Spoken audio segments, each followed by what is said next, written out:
Bagaimana jika sebuah peradaban paling maju di dunia lenyap dalam satu malam, dan dunia memilih untuk melupakannya?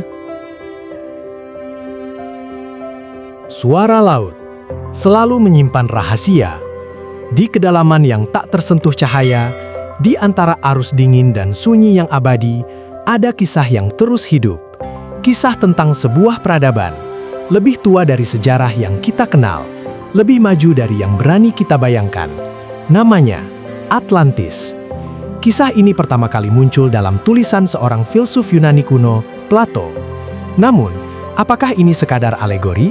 Atau pengakuan terselubung tentang sesuatu yang benar-benar pernah ada? Tahun 360 sebelum Masehi, di kota Athena, Plato menulis dua dialog penting, Timaeus dan Critias. Di dalamnya, ia menceritakan kisah yang tak biasa.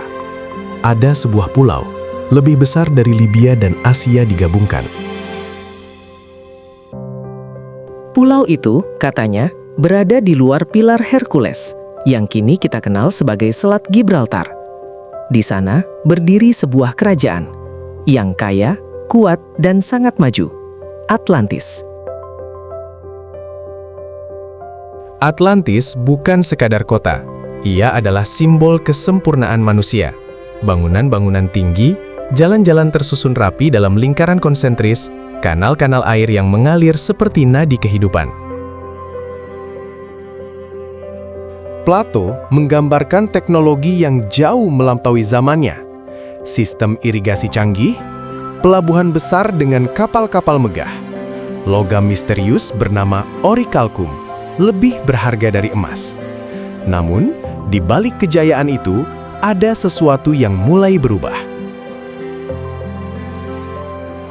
Plato menulis, ketika bagian ilahi dalam diri mereka mulai memudar, keserakahan mengambil alih. Atlantis mulai berubah, dari peradaban bijaksana menjadi kekuatan yang haus kekuasaan. Mereka mulai menaklukkan wilayah lain, mencari dominasi, mengabaikan keseimbangan yang dulu mereka jaga. Dan saat itulah, alam mulai merespons. Plato menggambarkan akhir Atlantis dengan kalimat yang sederhana, namun mengerikan. Dalam satu hari dan satu malam yang penuh malapetaka, gempa bumi mengguncang pulau itu. Tanah terbelah, laut naik tanpa ampun.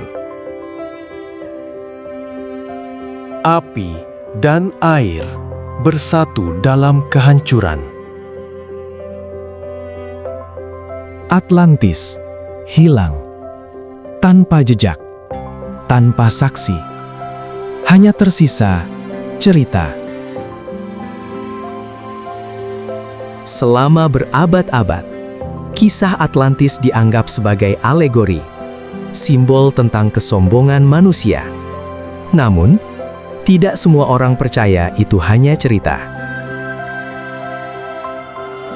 Abad ke-19 hingga sekarang, para peneliti mulai mencari. Lokasi demi lokasi diajukan. Laut Atlantik, Laut Mediterania, bahkan dekat Antartika. Beberapa menemukan struktur aneh di dasar laut. Formasi batu yang tampak terlalu simetris untuk alami. Namun, bukti nyata masih belum ditemukan. Salah satu teori paling kuat mengarah ke Pulau Santorini di Yunani. Sekitar 1600 sebelum Masehi, letusan besar terjadi. Salah satu letusan vulkanik terbesar dalam sejarah manusia. Tsunami menghancurkan peradaban di sekitarnya. Apakah ini inspirasi Atlantis atau hanya kebetulan? Dari buku, film, hingga teori konspirasi, Atlantis tidak pernah benar-benar mati. Ia hidup dalam imajinasi manusia, simbol dari sesuatu yang hilang, sesuatu yang mungkin pernah nyata. Mungkin Atlantis memang tidak pernah ada. Atau mungkin Ia pernah ada, dan kita adalah kelanjutannya. Peradaban yang berdiri di puncak kejayaan dan selalu berada satu langkah dari kehancuran. Sejarah tidak selalu hilang. Kadang ia hanya tenggelam.